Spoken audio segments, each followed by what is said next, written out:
Hello students, good afternoon. Sampling techniques અને એસક્યુસીનો જે 38મો લેક્ચર છે એમાં લાસ્ટ ટાઈમ આપણે અનબાયસ એસ્ટિમેટરની વાત કરી, બરાબર? તો અનબાયસ એસ્ટિમેટર શું છે તમને ખ્યાલ આવ્યો હશે. હવે આજે આપણે વેરિયન્સની વાત કરવાની છે. એ પહેલા દરરોજ હવે આપણે આમાં સિમ્બોલમાં થોડીક તકલીફ પડે એવું છે, કેમ કે સ્ટ્રેટિફાઈડ છે, સિસ્ટમેટિક છે, સિમ્બોલ ભેગા ન થાય એટલા માટે જે લેક્ચર ચાલતો હોય એનું આપણે રિવિઝન સાથે સાથે કરતા રહેશું, બરાબર? અને તમારે ખ્યાલ રાખવાનો, સિસ્ટમેટિક હોય તો SY અને એના દરેક નોટેશન જુદા જુદા આવશે. સિસ્ટમેટિક હોય તો SY એવી રીતે લખાય, અને simple random sampling without replacement હોય તો SRW લખવાનું, એટલે વિધાઉટ રિપ્લેસમેન્ટ સમજાય, બરાબર?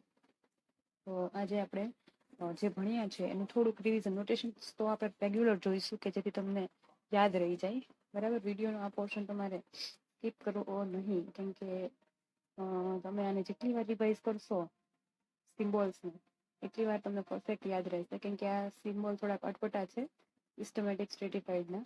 સો ચાલો,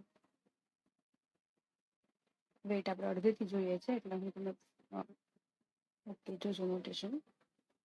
કેપિટલ એન અને સ્મોલ એનમાં તો કંઈ જ પ્રોબ્લેમ નહીં હોય, કેમ કે total number of total number of population units. પણ સ્ટ્રેટિફાઈડ હોય ત્યારે આપણે પર્ટિક્યુલર વર્ડ વાપરશું હિટ્રોજીનિયસ, કે જે સરખું ના હોય. Total number of heterogeneous population, size of heterogeneous population. Okay. Small n તો total number of sample size from all the stratum. હવે તમને ખ્યાલ જ છે કે સ્ટ્રેટિફાઈડ સેમ્પલિંગ હોય તેમાં સ્ટ્રેટા હોય, તો સ્ટ્રેટામાંથી દરેક સ્ટ્રેટામાંથી સેમ્પલિંગ કરેલું છે એટલે દરેકના અલગ અલગ સેમ્પલ સાઇઝ હશે, N1 N small N1 small N2 રીતે, અને એ બધાનું ટોટલ એટલે સ્મોલ એન, ટોટલ સાઇઝ, બરાબર? સેમ્પલની કેપિટલ NH, દેટ મીન્સ કે H ધ સ્ટ્રેટમના total number of units. Small NH એટલે કે સેમ્પલના યુનિટ્સ પણ H ધ સ્ટ્રેટમમાંથી લીધેલા, બરાબર? અને એ પણ કયા કેસમાં? વિધાઉટ રિપ્લેસમેન્ટમાં. હવે દરેક સ્ટ્રેટમનો વેઇટ, બરાબર, કેટલું હોઈ શકે? તો વેઇટ WH આપણે કઈ રીતે લખી શકીએ? તો WH is equal two, suppose કે H ધ સ્ટ્રેટમ હોય તો એનું વેઇટ કેવી રીતે થાય? તો WH ઇઝ ઇક્વલ ટુ એના ટોટલ યુનિટ્સ, એટલે કે H સ્ટ્રેટમ હોય તો H નંબરના સ્ટ્રેટમમાં કેટલા યુનિટ છે? તો NH divide by total population units કેટલા છે? તો N, બરાબર? એટલે WH મળે. પણ WH એટલે સ્ટ્રેટમ વેઇટ, એટલે એવું કહી શકાય કે WH જેટલું વેઇટ છે H સ્ટ્રેટમનું. ફ્રેક્શન કે તો સેમ્પલ હોય ને અને પોપ્યુલેશન સાથે રિલેટેડ છે, સેમ્પલ સાઇઝ અને પોપ્યુલેશન સાઇઝ સાથે. તો ફ્રેક્શન H કે તો H સ્ટ્રેટમની વાત હોય, H સ્ટ્રેટમનું ફ્રેક્શન કેટલું છે? તો H નંબરના સ્ટ્રેટમમાંથી સેમ્પલ સાઇઝ, એટલે કે સેમ્પલ કેટલા લીધા છે? તો NH સાઇઝના, બરાબર? તો NH ડિવાઈડ બાય એજ સ્ટ્રેટમનું વેઇટ કેટલો, એજ સ્ટ્રેટમમાં કેટલા ટોટલ યુનિટ્સ છે? તો capital NH. Small NH divide by capital NH એટલે કે SH. આ બંને વસ્તુમાં જે ડિફરન્સ છે ખ્યાલ રાખજો, આપણે આજે થિયરીમાં યુઝ કરશું વેરિયન્સનો. ઓકે. y બાર h એટલે કે H સ્ટ્રેટમનું મીન. તો કઈ રીતે લખી શકાય? y બાર ઓફ H સ્ટ્રેટમની વાત છે તો એના દરેક યુનિટને આપણે શું કહીએ છીએ? YH I, અને એનું એડિશન, બરાબર? ડિવાઈડ બાય એ સ્ટ્રેટમનો ટોટલ યુનિટ્સ કેટલા છે? તો કેપિટલ NH. તો આપણને H સ્ટ્રેટમ માટે મીન મળી જશે, બરાબર? ઓકે, તો તમને મીન સમજાઈ ગયો હશે H સ્ટ્રેટમનો. એમાં સમેશન YHI એટલે શું થઈ ગયું? તો ટોટલ ઓફ H સ્ટ્રેટમ, બરાબર? કે H સ્ટ્રેટમના યુનિટ્સ જે છે એનો ટોટલ, બરાબર? પોપ્યુલેશન ટોટલ તો ડબલ સમેશન આવશે એમાં, કેમ કે બધા સ્ટ્રેટમના એમાં યુનિટ્સ આવી જશે, એટલે પોપ્યુલેશન ટોટલ આવે ને તો ડબલ સમેશન YHI, બરાબર? એટલે કે જો H તરીકે સપોઝ કે પેલા 1 આવે અહીંયાથી, તો પહેલા સ્ટ્રેટમના દરેક unit, I running from 1 to NH, બરાબર? એટલે પહેલા યુનિટના પહેલા સ્ટેટમના દરેક યુનિટ, પછી h ઇઝ ઇક્વલ ટુ 2 એટલે કે બીજા સ્ટેટમના બધા unit, h is equal two 3 એટલે ત્રીજા સ્ટેટમના બધા યુનિટ, એવી રીતે h is equal two l એટલે કે lth સ્ટેટમના બધા યુનિટ. તો બધા યુનિટનો સરવાળો એટલે ટોટલ પોપ્યુલેશન જ થઈ ગયું ને, એટલે કે જે ટોટલ પોપ્યુલેશનના યુનિટ્સનો સરવાળો કે તો ડબલ સમેશન YHI લખાશે, બરાબર ને. હવે y બાર તો એને આપણે બે ટર્મ્સમાં ડિનોટ કરી શકીએ છીએ, જો 1/n અને ટોટલ યુનિટ્સને ડબલ સમેશન YHI વડે લખાય એટલે એવી રીતે. પછી વેઇટના ટર્મ્સમાં લખવું હોય તો વેઇટ કઈ રીતે લખી શકાય જુઓ. હમણાં જ વાત કરી WH ઇઝ ઇક્વલ ટુ શું થશે, NH ડિવાઈડ બાય N, બરાબર. h સ્ટેટમના વેઇટની વાત હોય તો હવે તમને એવું થશે કે અહીંયા તો h છે જ નહીં પહેલા ફર્સ્ટ ટર્મમાં, y bar is equal two 1/n double summation YHI છે, અહીંયા h તો NH તો છે જ નહીં, તો double summation YHI equal to શું થાય તો તમને ખ્યાલ હોય તો અહીંયા h છે, બરાબર. એટલે y બાર h હોય, બરાબર. y bar h is equal to શું, જનરલ પહેલા યાદ કરો તો summation YHI divide by n થાય. h સ્ટેટમના મીનની વાત કરતા હોય તો YHI ઇઝ ઇક્વલ ટુ શું થશે, NYH, બરાબર. y bar h sorry NY બાર h તો લખી શકાય ત્યાં NY બાર h. તો જુઓ અહીંયા આપણે લખીએ સિંગલ એક સમેશન તો રહેશે, આ i વાળું સમેશન છે એક એ નીકળી જશે, આના equal to NY bar h લખી શકાશે, બરાબર. n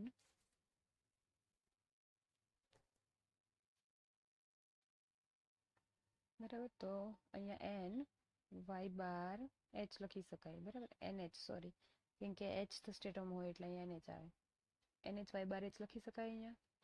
તો આ NH આ n છે એને ડિવાઈડ કરી દે તો NH ડિવાઈડ બાય n એટલે WH થઈ જાય, એટલે અહીંયા WH y બાર h લખાય, એટલે y bar is equal two WH ના ફોર્મમાં આવી રીતે આવશે, બરાબર. બાકી SH સ્ક્વેર ને બધું તો તમને ખ્યાલ જ છે કે કઈ રીતે આવશે, બરાબર. તો હવે આપણે જઈએ આપણી મેઇન થિયરી તરફ. આજે આવશે પહેલા બીજી એક ક્લિયર વાત કહી દઉં કે જનરલી એક મિનિટ, જનરલી દરેક સ્ટેટમ માટે જે હોય તો એમાં જનરલી શું હોય, આપણે વાત કરતા હતા કે એક મિનિટ હા, કે દરેક જે સ્ટેટમ હોય, બરાબર, એના માટે જે સિમ્પલ રેન્ડમ સેમ્પલિંગમાં જે પણ રૂલ્સ આપણે અથવા તો જે પણ થિયરમ પ્રૂવ કર્યા ને એ દરેક સ્ટેટમ માટે લાગુ પડશે. સપોઝ કે ત્રીજા નંબરના સ્ટેટમની વાત કરતી હોય તો ત્રીજા સ્ટેટમનો સેમ્પલ વેરિયન્સ જે હોય થર્ડ નંબરમાં, એટલે હું અહીંયા y3 લખું, બરાબર.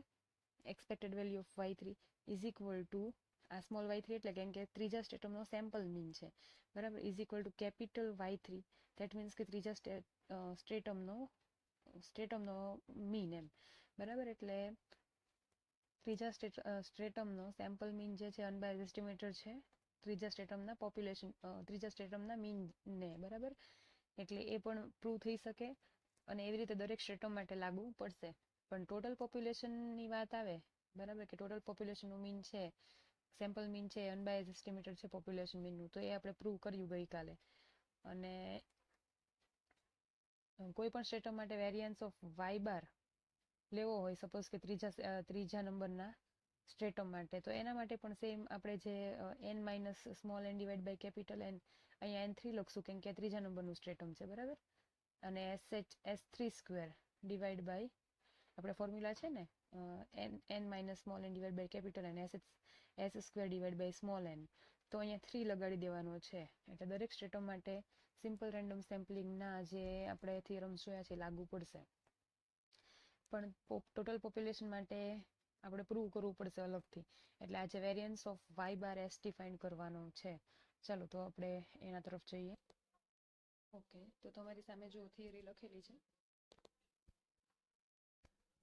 prove in usual notation variance of y bar st equal to 1 by capital N square summation nh બ્રેકેટમાં nh minus small nh sh square divided by small nh. Otherwise બીજું શું હોઈ શકે, wh square sh square divided by nh 1 minus fh. અહીંયા fh એટલે fraction જે આપણે સિમ્બોલમાં જોયો. FH એટલે શું થાય? સેમ્પલના યુનિટ્સ ડિવાઈડ બાય પોપ્યુલેશન યુનિટ, એવી રીતે થશે. બરાબર. તો થિયરીની સ્ટાર્ટિંગ કરીએ. જુઓ શું લખેલું છે. The samples are drawn independently from each stratum. The value of capital NH are known. કેમ કે તમને ખ્યાલ હોય તો થિયરીની સ્ટાર્ટિંગ વખતે કીધું છે કે આપણને સેમ્પલ સાઇઝ ખ્યાલ હોવો જરૂરી છે સ્ટ્રેટિફાઈડ સેમ્પલમાં. એટલે આપણને દરેક વેલ્યુ ખ્યાલ હશે NHની, એટલે કે N1, N2, N3 દરેક સ્ટેટમના સેમ્પલની સાઇઝ ટોટલ યુનિટ કેટલા છે ને એ આપણને ખ્યાલ હશે. The values of NH are known and are constant number, hence stratum weight is also constant. Obviously કે સ્ટેટમ વેઇટ છે એ NH ઉપર ડિપેન્ડ કરે. જો NH કોન્સ્ટન્ટ હોય તો એનો વેઇટ પણ કોન્સ્ટન્ટ થવાનો છે, કેમ કે WH વેઇટનું ફોર્મ્યુલા શું છે? તો એ સ્ટેટમના units divide by total population units. બરાબર ને? મેં બીકોઝ ઓફ કરીને લખેલું છે, જોજો. ઓકે, તો variance of y bar ST, તો આપણે એને પ્રૂવ કરવા તરફ જઈએ. જોજો. તો જનરલી y બાર સ્ટ્રેટિફાઈડ મીન શું થાય? તો ઇઝ ઇક્વલ ટુ 1 બાય, આપણે આગળની થિયરીમાં મેં તમને બતાવ્યું કે કેવી રીતે થશે. ડબલ સમેશન પરથી આ કઈ રીતે આવે એ અત્યારે પણ કીધું ને ગઈકાલે પણ આપણે આ કર્યું છે કે કઈ રીતે આવશે. એટલે 1 by summation NH into y bar H. બરાબર. હવે વેરિયન્સ જેવો y બાર ST ને લાગે એટલે ઉપરના ટર્મને વેરિયન્સ લગાડો તો તમને ખ્યાલ જ છે કે વેરિયન્સ જે પણ તમને લાગે એનો સ્ક્વેર થઈ જાય. એટલે 1 બાય n છે એનો સ્ક્વેર થાય તો 1 બાય n સ્ક્વેર થઈ જશે. બરાબર. પછી આ જનરલી NH અને y બાર H છે ને એની સાથે કોવેરિયન્સ પણ સંકળાયેલું હોય, એટલે સ્ક્વેર કરીએ ને એ ટાઈમે કોવેરિયન્સ પણ ટર્મ આવશે, કોવેરિયન્સ વાળી ટર્મ. અને એની સાથે 1, ઓકે, પહેલા તો એની વાત કરી લે. ચલો, પહેલા એને સ્ક્વેર, મતલબ કે એનો સ્ક્વેર કરીએ તો NH સ્ક્વેર, અને સોરી વેરિયન્સ લાગે એટલે NH સ્ક્વેર થઈ ગયો અને variance of y bar H થઈ જશે. બરાબર. અહીંયા જોજો આ ટર્મ સેકન્ડ ટર્મની વાત કરું છું. NH છે એ નંબર છે, એ કોન્સ્ટન્ટ હોવાને લીધે બહાર આવે, તો બહાર આવે એટલે NH સ્ક્વેર થઈ જશે અને મીન છે ને એને વેરિયન્સ લાગશે. આને સોરી ઉપરનું જે ટર્મ છે ને આને એને લાગશે મીન. બરાબર. પ્લસ આ WH W જે લખેલું છે ને એ આ n અંદર ગુણાય. બરાબર. તો NH ડિવાઈડ બાય n કરીએ એટલે WH થઈ જાય, અને આ y બાર H જે હતો એને n એક ડિવાઈડ થાય એટલે WJ થઈ જશે. પણ એ જે ટર્મ છે ને એ આપણે ગણતરીમાં એટલે નહીં લઈએ કેમ કે તમને ખ્યાલ જ છે કે સિમ્પલ રેન્ડમ સેમ્પલિંગ છે ને એમાં દરેક યુનિટ છે ને એકબીજાથી ઇન્ડિપેન્ડન્ટ હોય. ધેટ મીન્સ કે કોવેરિયન્સ વાળી ટર્મ આવે જ નહીં. બરાબર ને? એટલે પ્લસ 2 સમેશન WH WJ વાળી ટર્મ છે ને આપણે નિગ્લેક્ટ કરવાની છે. ઓકે. સેમ્પલ્સ આર ડ્રોન, જો નીચેની line, samples are drawn independently from each stratum, hence cross product term is vanishes.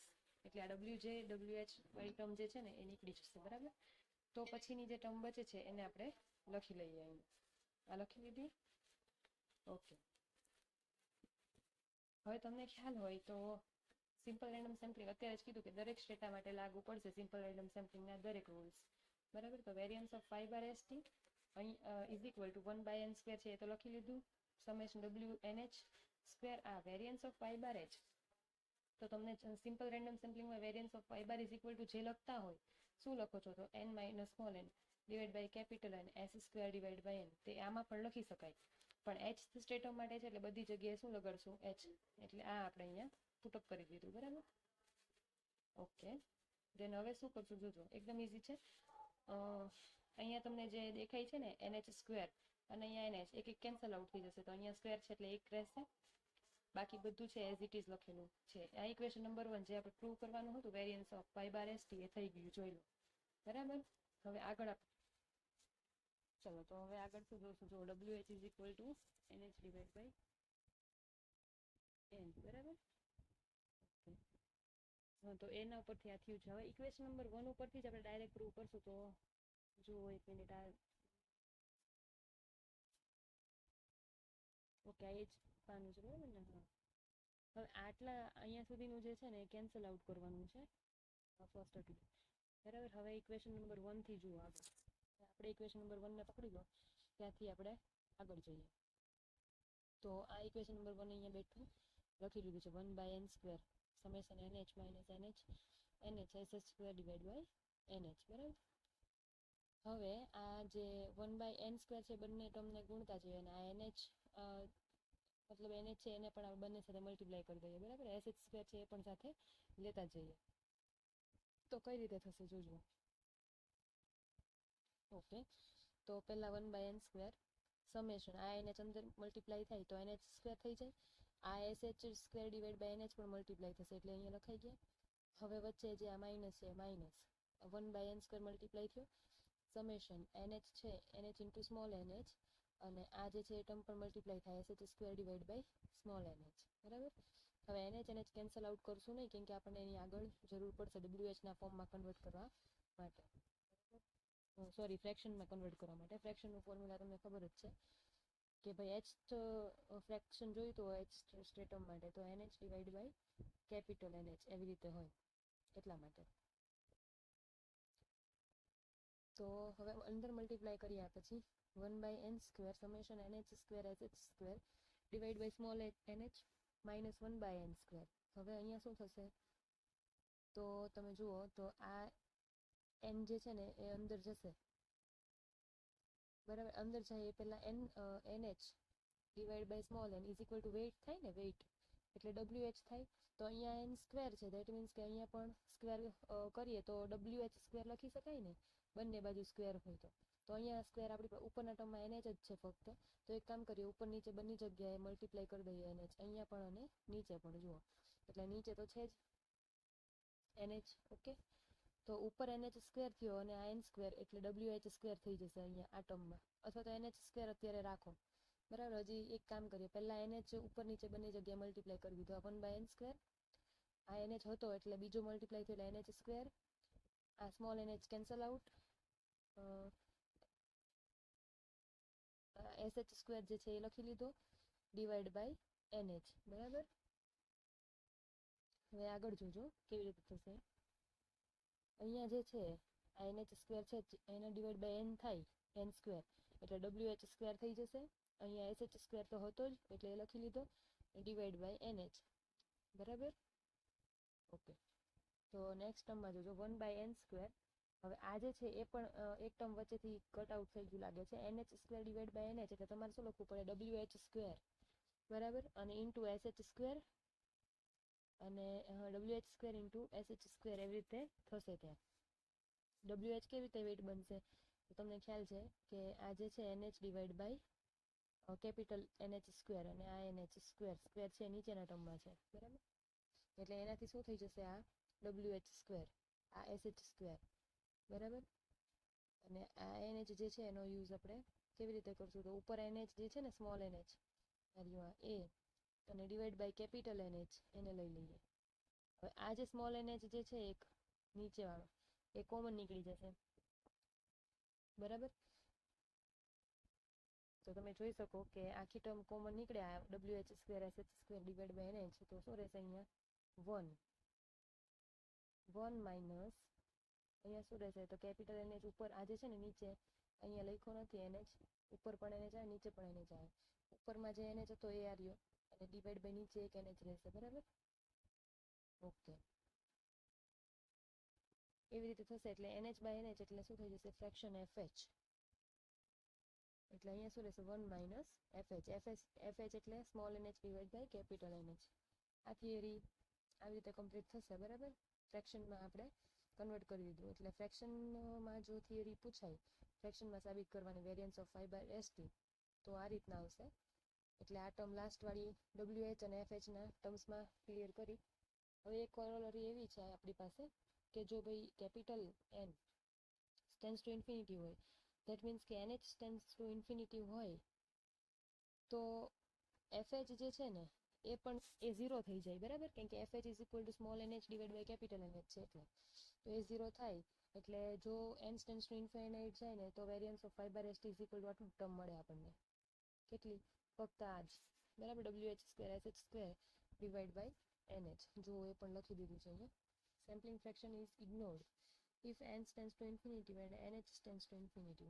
તો શું લખાય variance of y is equal two this. એક જ મિનિટ, હા બસ આ, બરાબર. એટલે અહીંયા આપણી થિયરી કમ્પ્લીટ થાય છે વેરિયન્સની. ઓકે, હવે તમને જો આ ટર્મમાં એક મને એવું લાગ્યું કે અહીંયા એક વચ્ચેથી કટ થઈ ગયું છે ને આ ટર્મ, એટલે કદાચ ત્યાં ન સમજાયું હોય તો હું ફરીવાર એક્સપ્લેન કરી દઉં છું આ બે ટર્મ, ધ્યાન આપજો ફરીવાર. હા, જુઓ ફક્ત તમે મારી સાથે પેન નોટ લઈને બેસો, એકદમ સિમ્પલ છે. આ જે મલ્ટીપ્લાય કર્યા પછીનું ટર્મ આપણી પાસે આવી ગયું છે. હવે અહીંયાથી એક ટર્મ આગળ કેવી રીતે લખ્યું છે એની વાત છે, બરાબર. તો આ જે નેક્સ્ટ ટર્મ છે ને એના પછી શું લખી શકાય જોજો. તો અહીંયા 1/n² છે, આપણે એને સમેશનની અંદર લઈ જઈએ તો nh² divide by capital N² થઈ જાય. આ nh² ની નીચે લઈ જઈએ તો શું લખી શકાય જોજો, સમેશન nh², તમને ખ્યાલ જ છે capital NH divide by capital N એટલે WH. અહીંયા સ્ક્વેર હોય બંને જગ્યાએ તો WH² થઈ જાય. તો શું થઈ જશે એ ટર્મ, સમેશન WH² SH² તો હતો જ, તો SH² divide by small NH, બરાબર. કેપિટલ N² ને અંદર મલ્ટીપ્લાય કરીએ એટલે ફર્સ્ટ ટર્મ આ થયો. સેકન્ડ અહીંયા લખીએ છીએ માઇનસ કરીને. 1/n² છે એને અહીંયા મલ્ટીપ્લાય કરો. જો પહેલા તો ઉપરના ટર્મમાં જે NH છે ને કેન્સલ આઉટ નથી કરવાના, લખવાના જ છે સ્મોલ NH, બરાબર. અહીંયા હવે જુઓ તો NH² divide by small n² છે ને, તો ત્યાં શું થઈ જશે માઇનસ, એ તો WH² થઈ જશે ને, સમેશન WH² ઇન્ટુ SH², બરાબર. હવે આ જે ડિવાઈડ બાય કેપિટલ NH આ જે છે ને એ પણ લખવાનો, અને સ્મોલ NH ઉપર રહેશે એ પણ લખવાનો, સ્મોલ NH, બરાબર. ઉપર પણ છે ને નીચે પણ છે એટલે નીચે પણ લખવું પડશે NH, બરાબર. ઓકે, હવે બંને ટર્મમાંથી કોમન શું આવશે તો તમે જોઈ શકો છો કે, સોરી એક મિનિટ, હા, તો આ જે આખું ટર્મ છે ને એ બંનેમાં કોમન છે. હવે આપણે થોડુંક આ રફ છે એ ઇરેઝ કરી લઈએ આપણે જગ્યામાં. ઓકે, તો બે ટર્મ તમારી પાસે કંઈક આવી આવે છે, આના પછી વચમાં આ ટર્મ એડ થાય. હવે બંનેમાં કોમન લાગે એટલું બહાર લખી લો. તો શું છે common, summation WH² SH² divide by NH. તો ફર્સ્ટ ટર્મમાં તો 1 જ રહે છે, સેકન્ડ ટર્મમાં શું રહેશે તો જો આ નીકળી ગયું, SH² નીકળી ગયો, સ્મોલ NH નીકળી ગયો, તો શું રહેશે, small NH divide by capital NH રહેશે.